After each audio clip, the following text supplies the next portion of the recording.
Okay. Well, good morning, everybody. It's just a delight to be with you all. Honored and delighted to be sharing some music and some thoughts with you today. I'm in Minnesota, for whatever that's worth.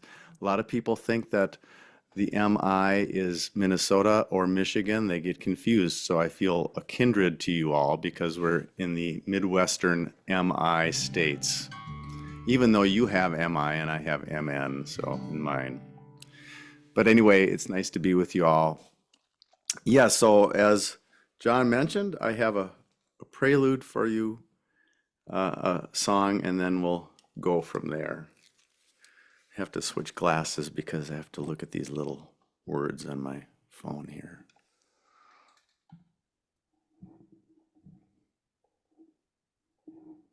Hold on, sorry. Okay.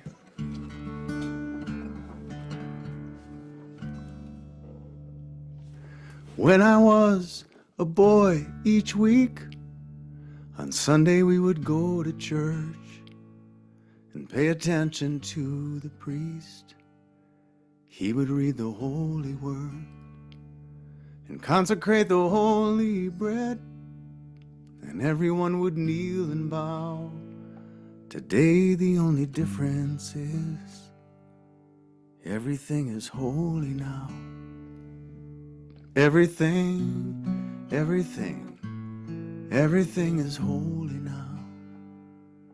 And when I was in Sunday school, we would learn about the time Moses split the sea in two, and Jesus made the water wine. I remember feeling sad, miracles don't happen still, but now I can't keep track, 'cause everything's a miracle.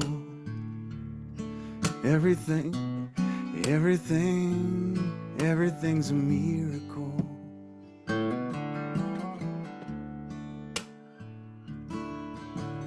Wine from water is not so small, but an even better magic trick is that anything is here at all. So the challenging thing becomes not to look for miracles, but finding where there isn't one. When holy water was rare at best, it barely wet my fingertips, but now I have to hold my breath like I'm swimming in a sea of it. It used to be a world half there, heaven's second-rate hand-me-down, but I walk it with a reverent air, 'cause everything is holy now. Everything is holy now.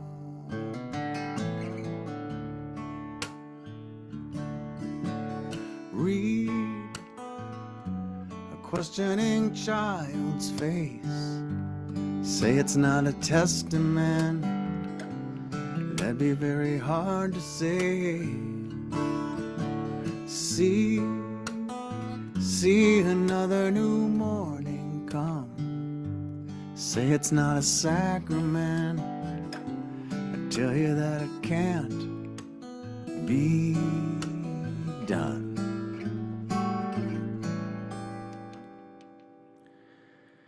This morning outside I stood, I saw a little red-winged bird shining like a burning bush, singing like a scripture verse. It made me want to bow my head. I remember when church let out, how things have changed since then. Everything is holy now. Used to be a world half there, heaven's second-rate hand-me-down, but I walk it with a reverent air, 'cause everything is holy now.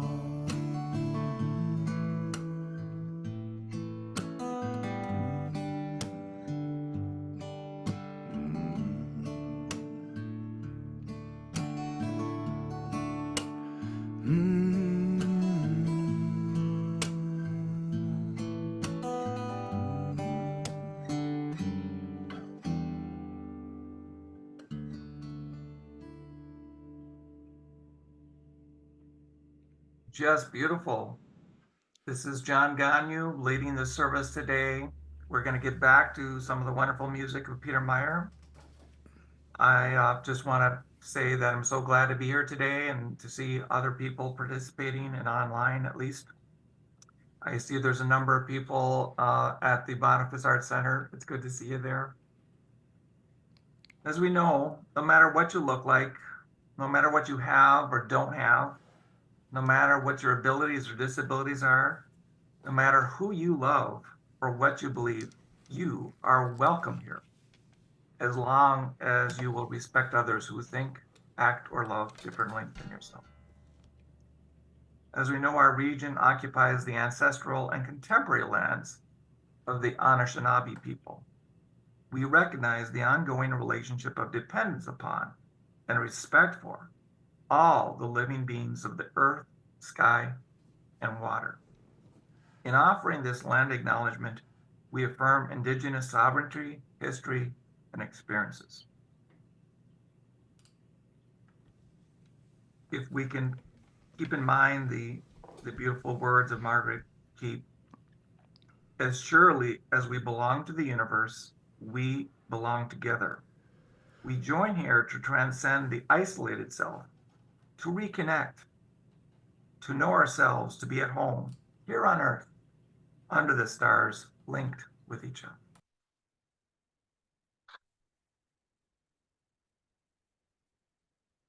Now time to light our chalice. I have a little one again today.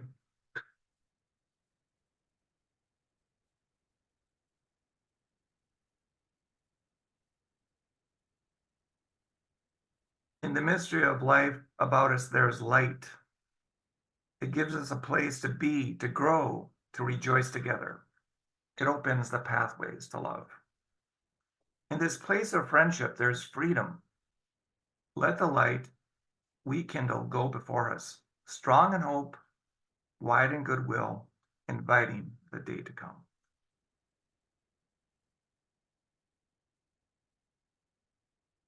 Time now to share our joys and concerns on this Sunday. If you could just raise your hand or perhaps use the little reaction. I'm not sure if I can see everyone, but it's here, gallery view. Anyone would like to start with joys and concerns today?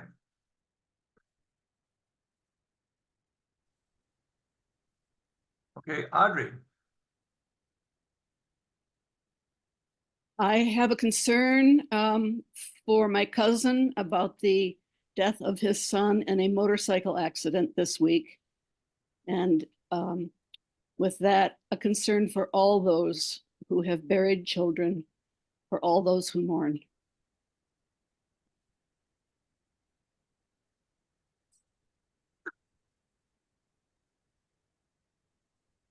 All those who buried children.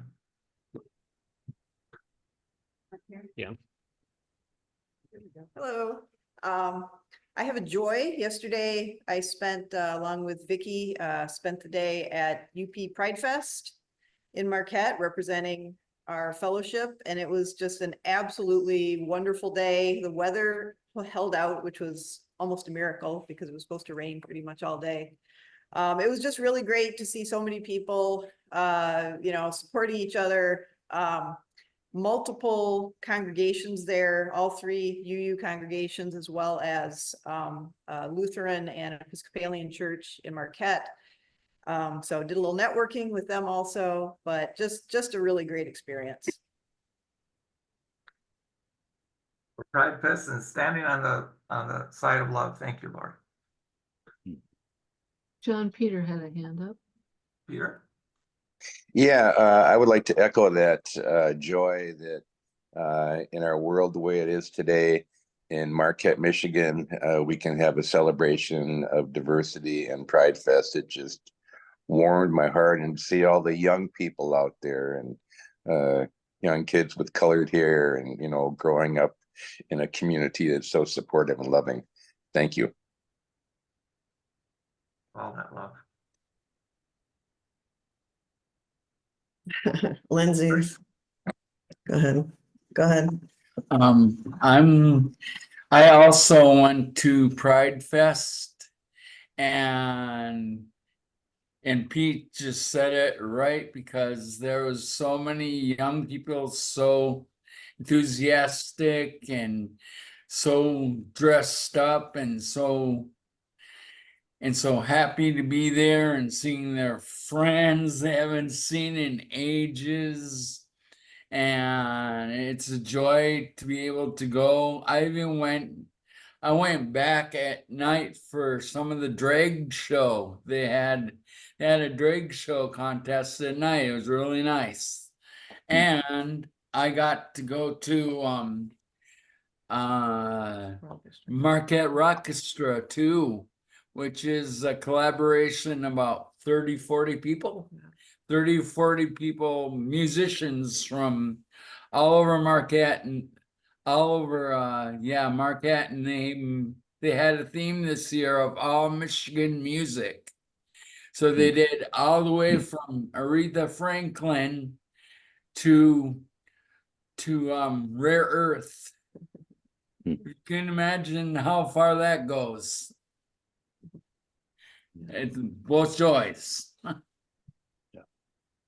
Big joys for all that love and community and the freedom to be oneself together. John and fellows, just have a concern for all those in the Ukraine yet, and the difficulties there, and the same with everyone on the Gaza Strip. Our hearts go out to them.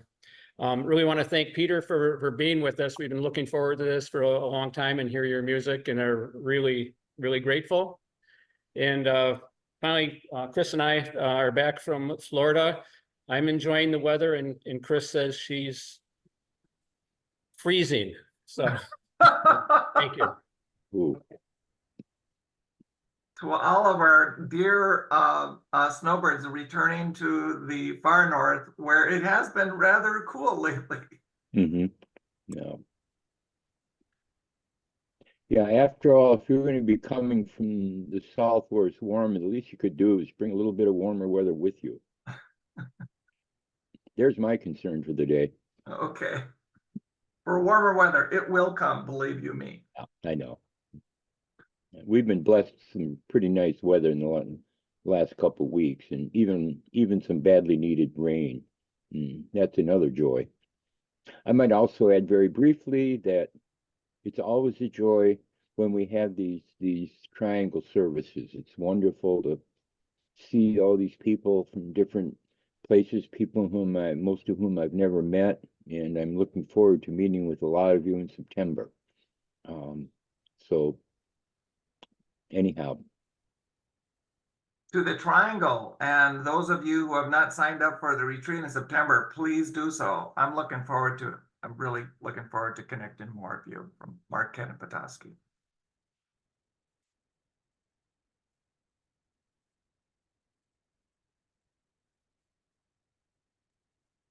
Well, if we have no other shared joys or concerns, we, of course, put in a pebble for all those things deep in our heart that we're not sharing today. And also a pebble for all the people and creatures across the world who have no one to share their joys or concerns with.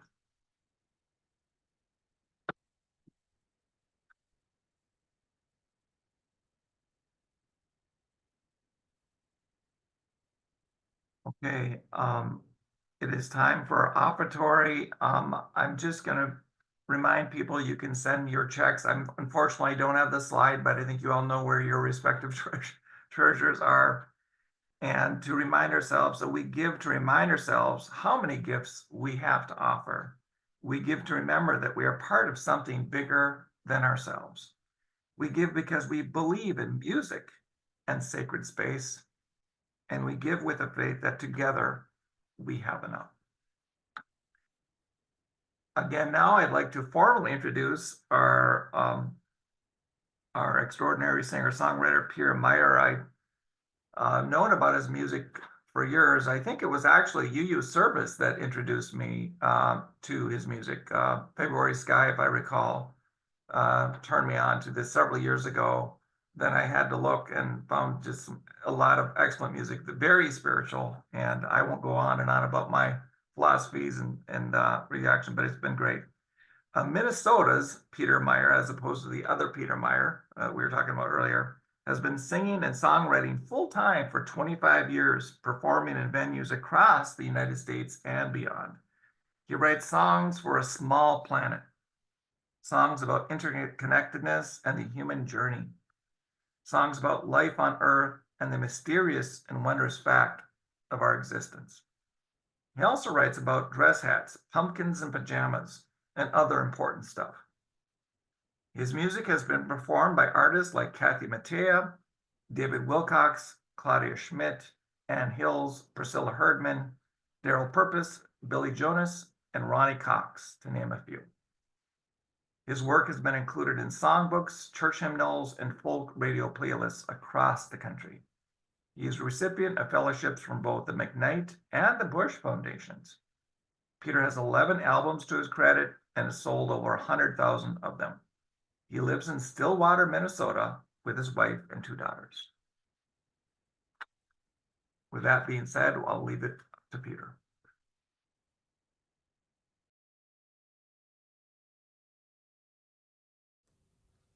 Thank you, John. Well, so I missed. Yeah, okay.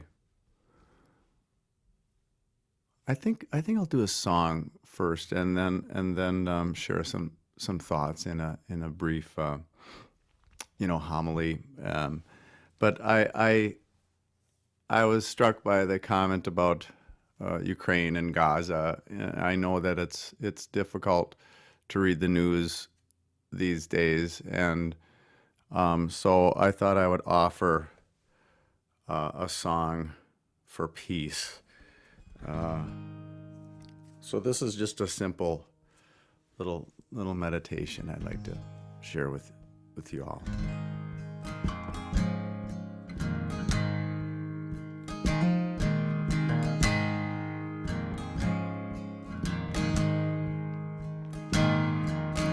Peace, peace, peace, peace to the mind, peace to the heart.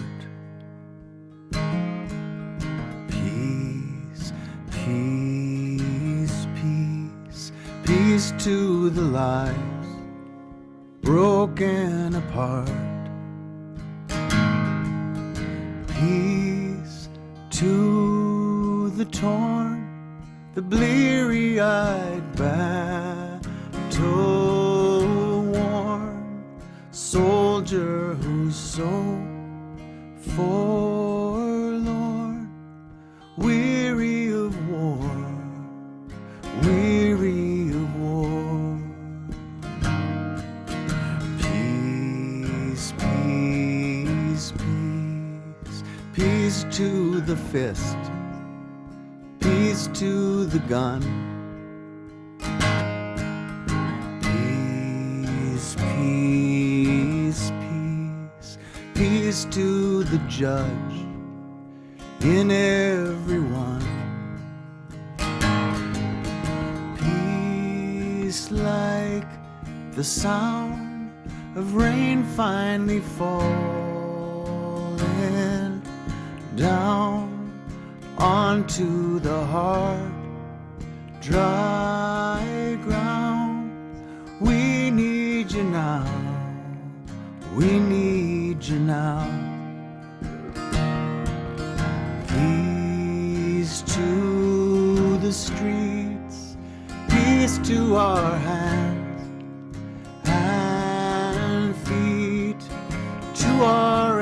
precious heartbeat, help us to breathe, sweet bird of peace.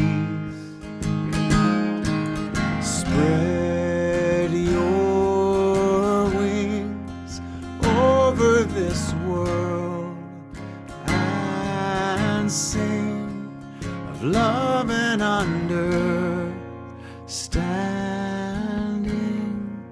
Sing to the west, sing to the east.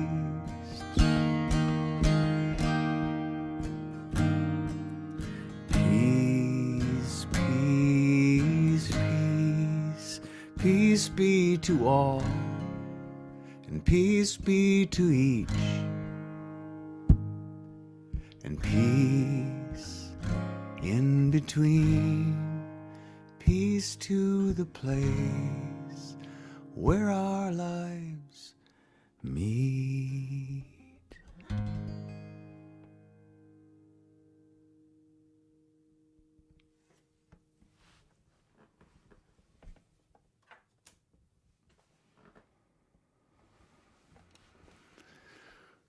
Shall I just move into the thoughts then now? Yes, Peter, and I want to say I did, I went over my own outline, so I apologize. So we're just going to include your song and your songs, and go ahead. Okay, thank you. Well, okay, so I'd like to share some thoughts today about cosmology, basically, and the story of the universe, which has been one of the great things I think about being alive today is that we know so much more about the nature of things than we did even a few years ago. Human beings have been around for quite a while, but we've struggled to understand the nature of reality, and so that's kind of the gist of what I'd like to share. And I'm going to use my little iPad here, so bear with me. I have the text on here. Okay. Okay. I was once at a UU coming of age service where the 9th grade boys and girls who were in the program were making statements about what they believe, as is the tradition in many UU churches. One of the quotes was something like, "As far as what the truth is about different religions, I guess I just don't know. And not knowing seems to be what UUism is all about." I thought a lot about that. We Unitarian Universalists are indeed famous for not being quite sure what we believe. There are jokes that you might have heard about what happens when you cross a Jehovah's Witness with a UU. And the answer is that you get a person who goes around knocking on doors for no apparent reason. When I first discovered Unitarian Universalism, it seemed so different from the Roman Catholicism that I grew up with. It contained no central mythology, no creed or statement of belief in any kind of supernatural order. It offered no God. It guaranteed no afterlife. I wondered, was this even a religion? And what was holding it together? I would like to suggest that perhaps what UUs are about lies not so much in what we don't know, but rather in what we do know. Let me explain what I mean. Throughout our history, Unitarian Universalists have always had a sort of cranky empiricism. There is another joke about us that we often read ahead in the hymnal so we can determine whether or not we can, in good conscience, sing the lyrics that are coming up. We are very serious about the truth of things, and here's something most of us seem to agree on. If something can't be shown to be true based on good evidence, then we shouldn't try to build a religion on it. So if we can't have all the beliefs and promises that many religions have, then what is left for us? Well, what we do know is what is left. And this, I think, is one of the defining traits of this tradition. We build on what we know to be true, not on what we don't. Some religions favor beliefs over and even against empirical knowledge, but not this tradition. It seems to me that what we know comes first and everything follows from that. And whatever follows, whatever beliefs or rituals or spiritual practices we embrace, must not contradict common knowledge, but rather flow out of it and hearken back to it. Does this sound like a religion without mysticism and inspiration? Without transcendent experiences that so many of us hope for in a religious practice?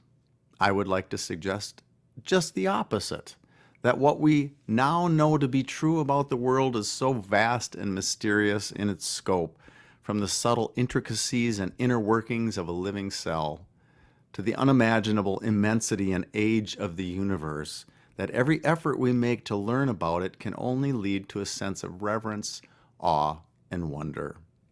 So, what do we know? Well, we can't cover it all here, but first of all, we know that we are alive. Perhaps this is our best good news.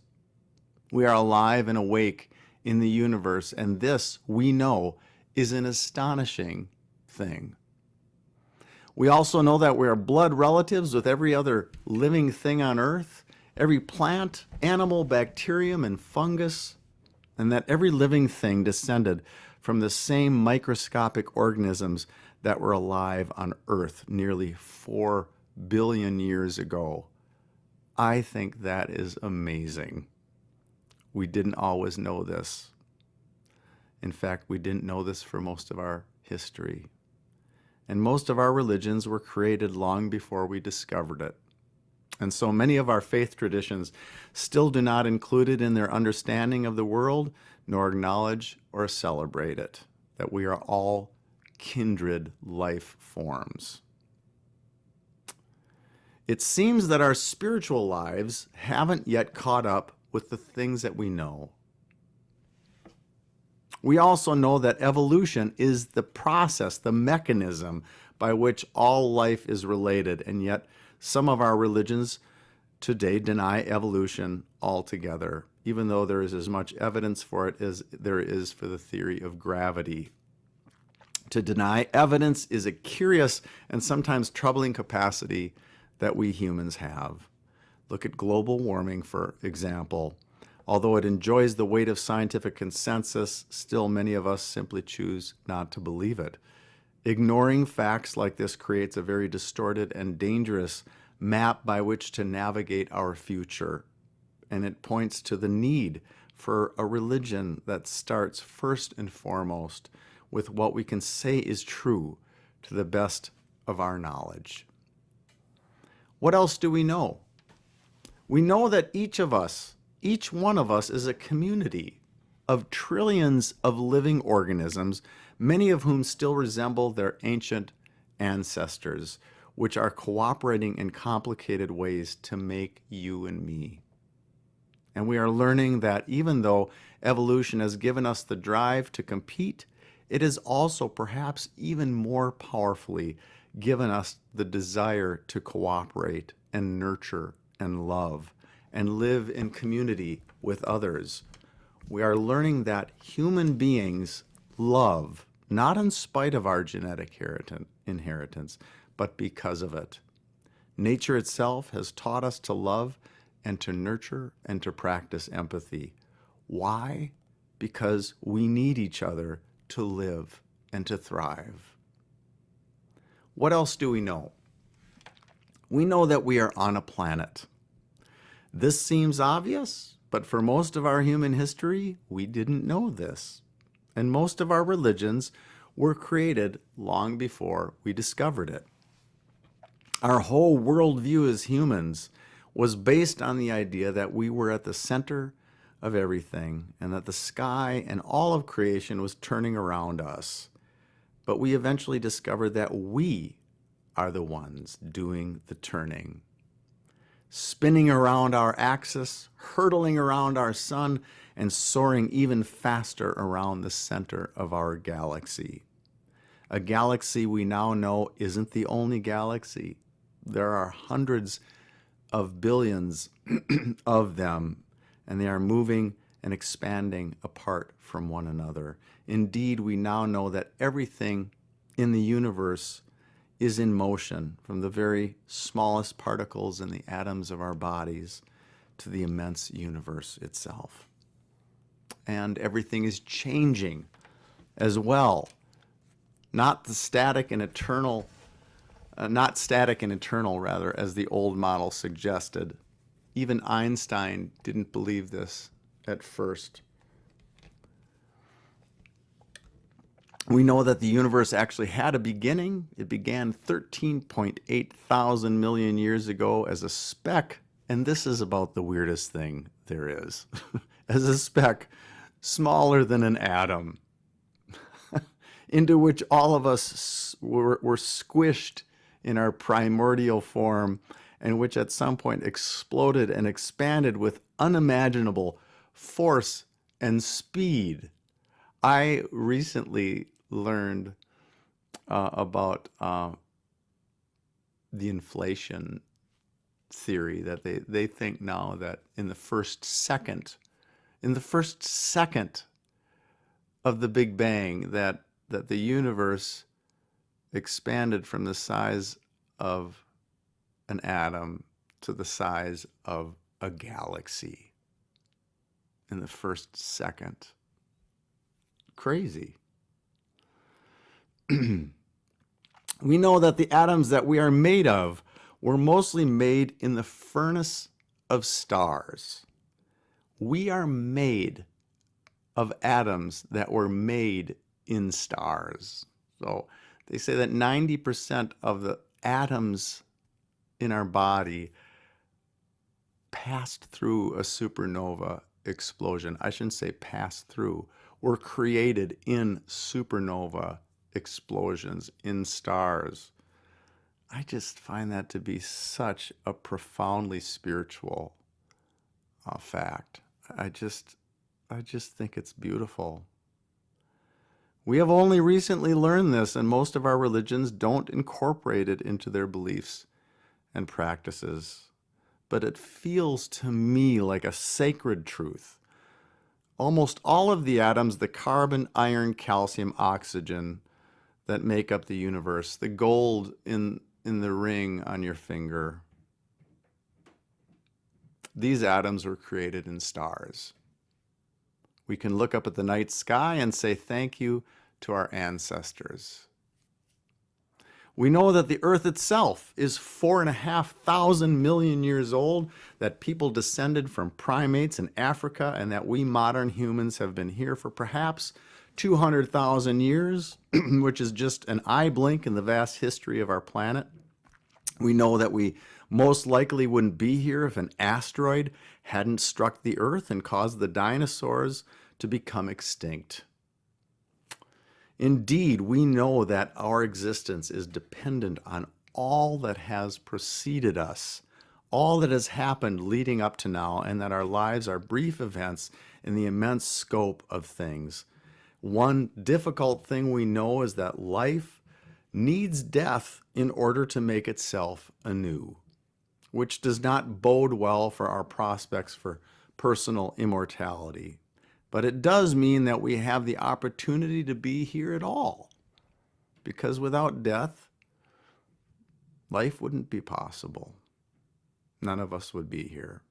We know that we are not really better than anything else in creation, but it is possible to see that we have a special role, a role of discovering and giving names to things, of piecing together the story of creation and celebrating it. We can say that the universe does indeed become awake and aware of itself in us. We are the universe contemplating itself. We also have the role of loving each other, trying to make life fair and equitable for all, and caring for our earth. And now, with our capacity to destroy, we have the planet itself in our hands, and so we have the very important role of striving to protect and preserve its life systems. And here is a great truth that we know, which is expressed in all the other things we have learned. We are, all of us, profoundly interconnected. We are indeed one with each other and with everything around us in ways that are very important but not always very apparent. And here, I think, is one place where religion comes in. Religions have always told a particular story about the world and what it means to be human. Who and what are we? How should we live? What does life mean? And whatever that sacred central story is, it is committed to heart by those who follow that faith, told and retold, studied and discussed endlessly, and revisited every Saturday or Sunday morning. Why? Because it is of utmost importance. And it's not something you just tend to know intuitively. If you grow up Christian or Muslim, you don't automatically know the story of Jesus or Muhammad. You must learn it and then ideally study it the rest of your life in order to live more fully out of it. And so it is with the great truths that we now know. The fact that we are on a planet is not an intuitive thing. We don't feel it moving. And so we have to remind ourselves of this if we are to live more deeply out of it. We must use our imaginations to try and grasp what is actually real. It is the same with many of the other aspects of our existence. We must learn about evolution and the interconnectedness of life, about deep time and the forces that brought us here, and then try to live out of those ideas. Let them sink more deeply into us by way of ritual and meditation, poetry and metaphor, and discussion and support in our communities. This is the way we create a good and accurate map of reality by which to navigate the future and make the right choices so that life will flourish. It's also, when I was reading through this order of service, I loved this, the opening words. We join to transcend the isolated self, to reconnect. To reconnect, that's what religion means, is to reconnect.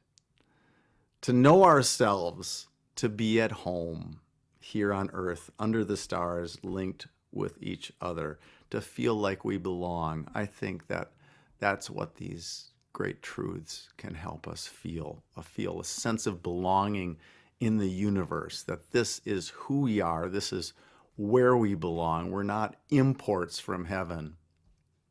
We're here. We belong here. We come from here. When I grew up, every year at Easter time, my family attended the most important liturgy of the whole year, the Easter Vigil. It happened at midnight, and the whole church at one point became completely dark. This is big stuff for a kid in the pews. Sitting in a full church at midnight in silence with the lights out. Then the Paschal fire, the light of Christ, was dramatically lit at the back of the church, and its light slowly grew as the flame was passed candle to each person until the whole sanctuary glowed. I'll never forget that magical feeling. The great light appearing in the darkness and then spreading to each one of us so that each of us were a part of it. The over 2-hour liturgy featured readings and songs from our whole history, going back to Genesis, Abraham, Moses, and finally Jesus. This was our entire salvation story. But given how my own beliefs have changed since then, where do I go now with my own kids so that they can feel the magic and the power of their own story? Where do I go to light a great fire in the darkness that represents the Big Bang, or the first life on Earth, the first time that human beings appeared in Africa? This is our sacred story. To know it is to feel at home in the world, to feel like we belong here, to feel connected to everything around us. As I mentioned, after all, the word religion means to reconnect, to find happiness and meaning in our lives. I believe it has the power to comfort and inspire us, to give us strength in living, to help us love one another and grow our circle of compassion and empathy. To act with wisdom and to just be excited to be here, to be part of it all. I believe that our UU faith can help us do that. Our openness and interest in incorporating new discoveries and current understandings of the world into our worship and teachings is important in this regard, to help develop a kind of spiritual vocabulary for the many intellectual things that we are all learning, and help orient our hearts and our actions to them, to create rituals, liturgies, spiritual practices that celebrate what we know to be true and to bring it alive in our imaginations. In one of her meditations, the Reverend Victoria Safford, which happens to be the minister at my church for many years, White Bear UU, in one of her meditations, she asks us, quote, "What if there were a universe, a cosmos, that began in shining blackness, out of nothing, out of fire, out of a single silent breath, and into that universe came billions and billions of stars, and red-winged blackbirds, and sperm whales, and crocuses, and onions out of soil, and Mount Everest, and the mind, and the mind's eye. If such a universe existed, and you noticed it, what would you do? What song would come out of your mouth? What prayer? What praises? What sacred offering? What whirling dance?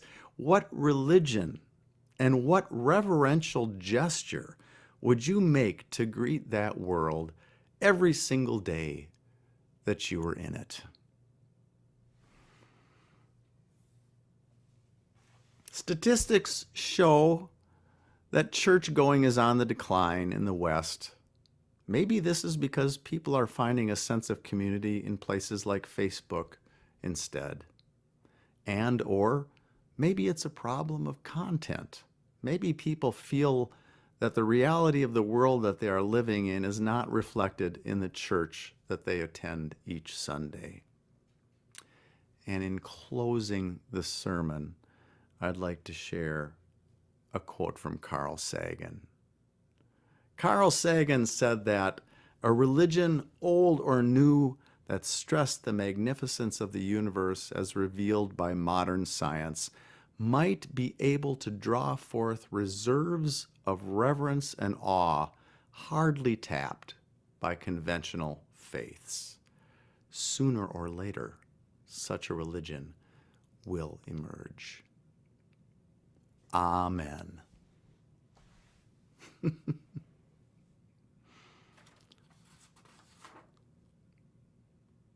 Okay.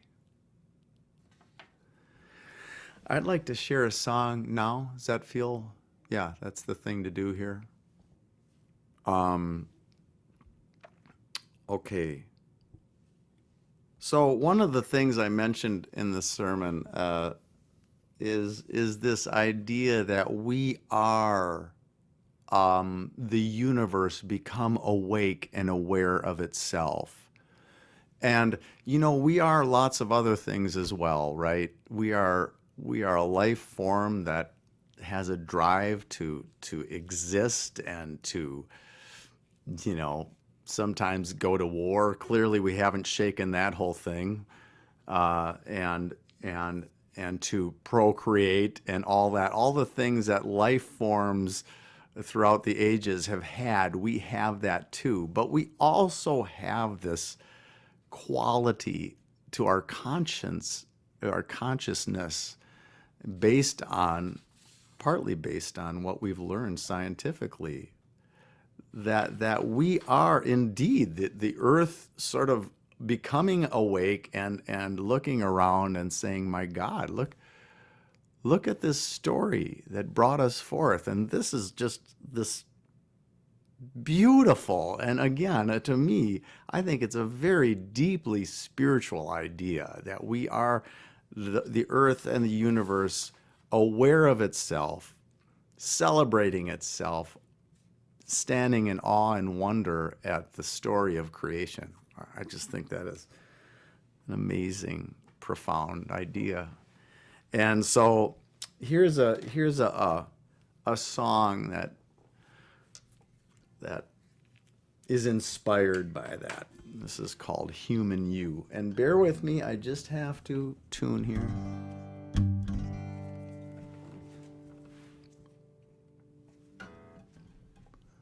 All right.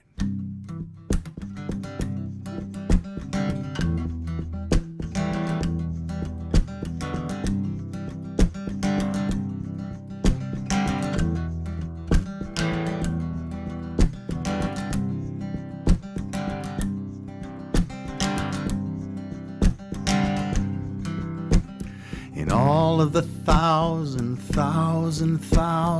years that have passed, days that have gone by, and the countless astonishing things that have happened, like the first star to turn on a light in the sky, or like the sun being born, or the earth being formed, or the first twitch of life in the depths of the sea, or the very first flower to brighten the world, the very first he, the very first she. There was no one to see it or say, oh my God, no one to leap, or no one to weep or to laugh. And now only one can uncover the story and search through the clues. It is you, human, you, human, you.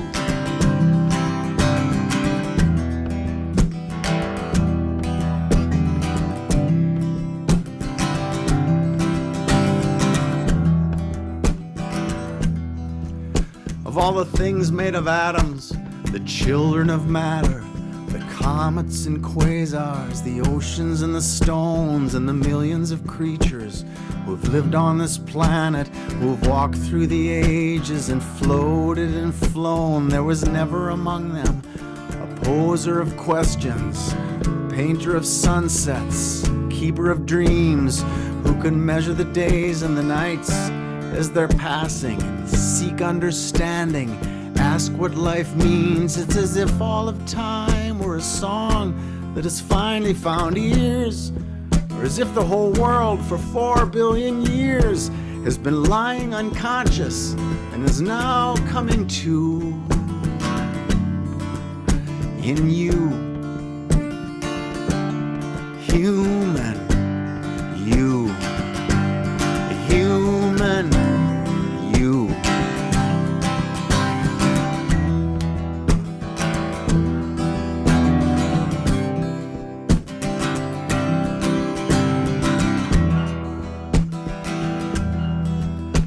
So in all of your hurries, your preoccupied worries about when your next meal or next paycheck will come, in your hopes and ambitions, your quest for possessions, your search for self-worth and for sex and for love, just remember that there is a deeper dimension, wider communion of which you're part. There's a whole universe that's evolving, unfolding, and you are its consciousness, you are its heart. Human, you are a mountain that now has just opened its eyes. You're the wandering earth, you're the wakening sky, your galaxy, laughing, whistling a tune. That is you, human, you, human, you.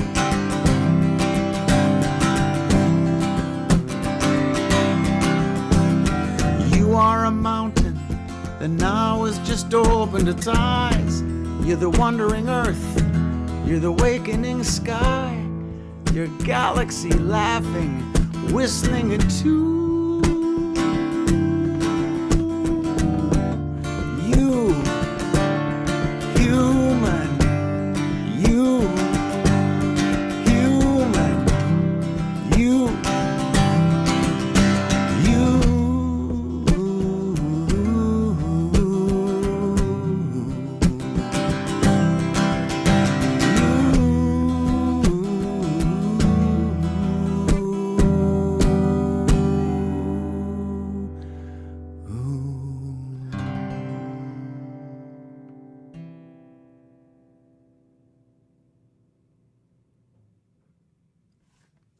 Beautiful, beautiful. Thank you, Peter. I'm going to extinguish the chalice today, but we are going to do at least one postlude song, especially since I ran over the other one, Peter. I apologize. Oh yeah, no worries. So let us, as we contemplate the extinguishing of our chalice today, the words of Maggie Lovins, move through the world in love. We extinguish this flame, but not its meaning and mission in our hearts. Our time together has come to an end. Go in peace, be of service to one another, and may you move through the world in love for all of your days. Before we do announcements, I want to give Peter the space to do one or possibly two postlude songs that I just love hearing you. So. Thank you, John.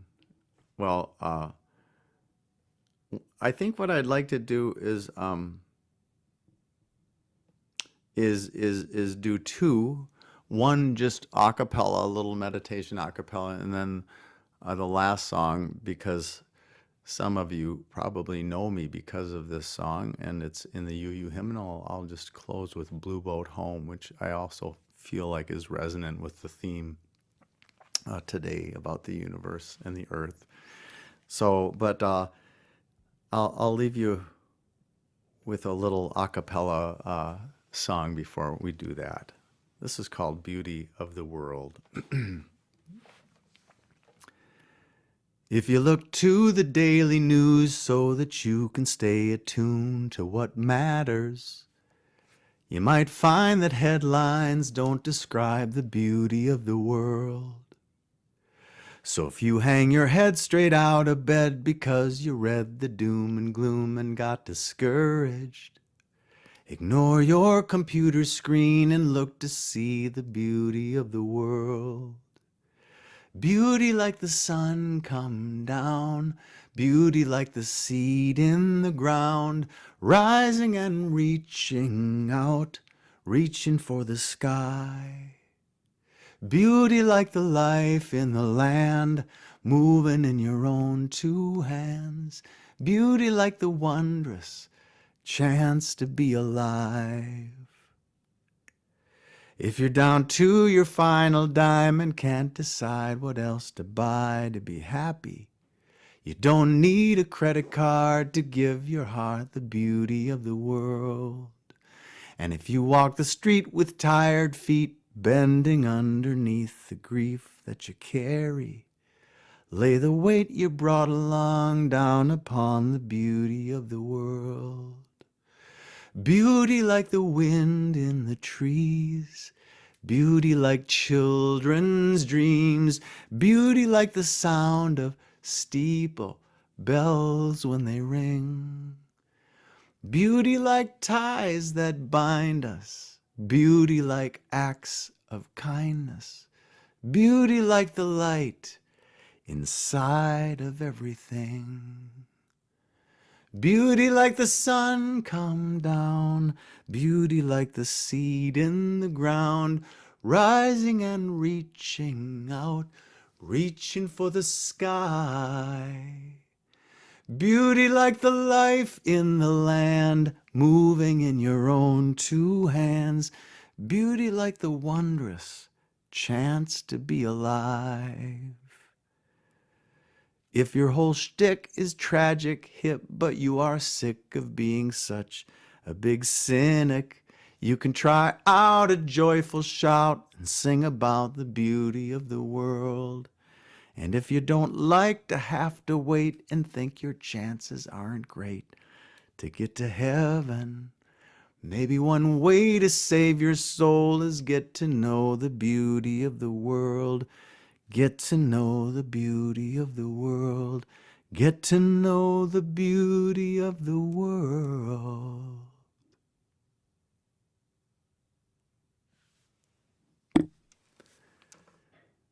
Okay.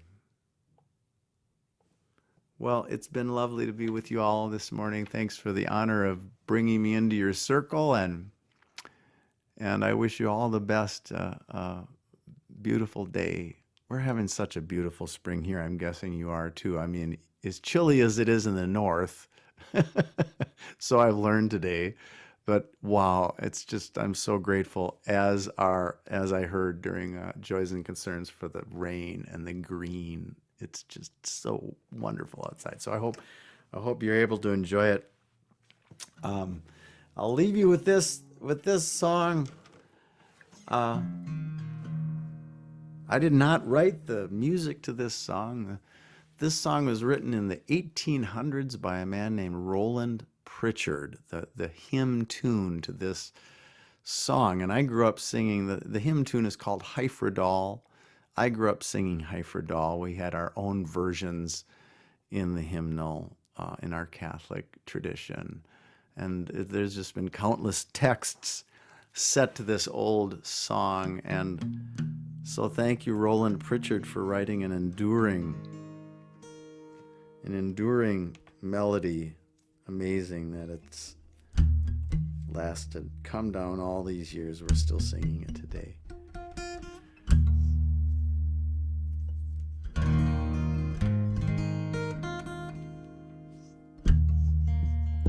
So,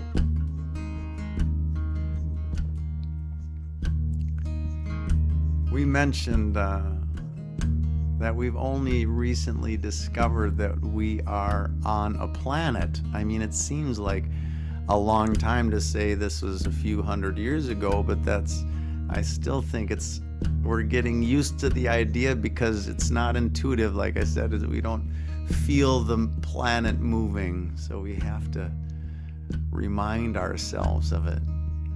But our days and our nights, the rhythms of our lives, our years, it all has to do with our turning, our spinning on the axis, 900 miles an hour. We're spinning right now around the axis of the earth, making our days and our nights and our days and our nights and our days again. And we are hurtling around our sun, our star, at a whopping 67,000 miles an hour, hurtling through space. So every time we celebrate an anniversary or a holiday again, we have traveled about 550 or 60 million miles. So anyway, it's nice to be traveling with you all. I'll leave you with this song. If you sing along, if you feel like it.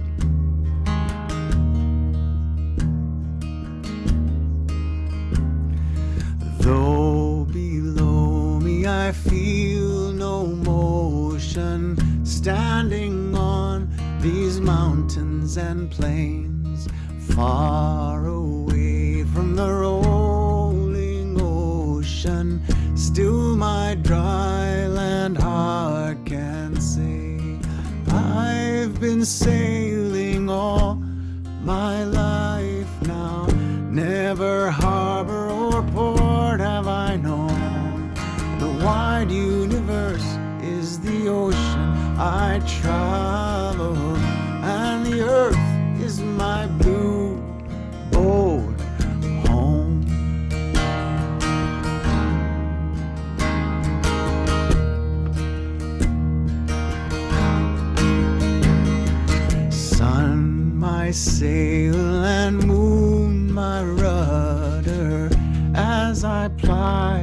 the starry sea, leaning over the edge in wonder, casting questions into the deep, drifting here with my ship's companions, all we kindred pilgrim souls, making our way by the lights of the heavens in our beautiful blue boat home. You may have seen just now my dog's tail wagging. She just came in to say hi to me. I give thanks to the waves upholding me, hail the great winds urging me on, greet the infinite sea before me, sing the sky my sailor's song. I was born upon the fathoms, never harbor or port have I known. The wide universe is the ocean I travel, and the earth is my blue